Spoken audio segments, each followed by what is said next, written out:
ya bajeti ya mwaka 2026-2027. Na sasa tuelekee katika eneo la Naivasha aliko mwanahabari mwenza Willy Dennis Njiru. Kule pia tupate kusikia hisia za wananchi kuhusiana na bajeti hiyo ambayo iliwasilishwa leo mchana kwenye bunge la kitaifa. Dennis, iwapo unanipata, wananchi wana hisia zipi kuhusiana na bajeti hii? Je, iliweza kuafikia matarajio yao au la? Kumekucha, kulichele, kumekawa mchana, bajeti ikasomwa na kukawa usiku.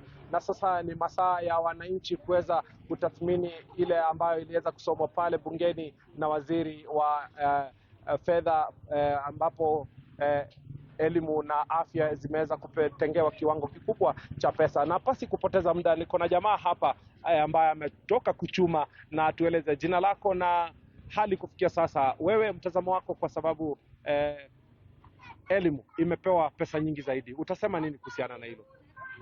Mambo na elimu. Jitambulishe kwanza. Kwa majina ni Charles Mungai, na kama kwa kweli elimu imepewa pesa nyingi, iwe ni kwa kweli wamepewa pesa nyingi ambazo zitafika mashuleni mwetu.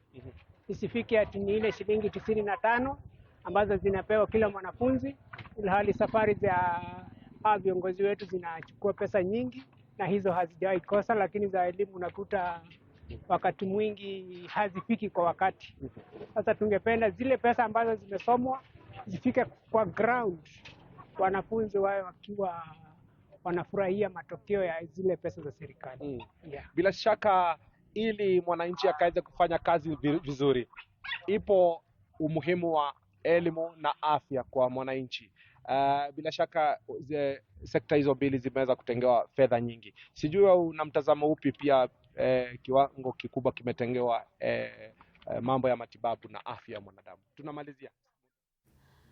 Naam, bila shaka huyo ni Willy Dennis Njiru kutoka Naivasha akizungumza na wananchi kuhusiana na hisia zao kutokana na kuwasilishwa kwa bajeti ya mwaka 2026-2027 pale bungeni.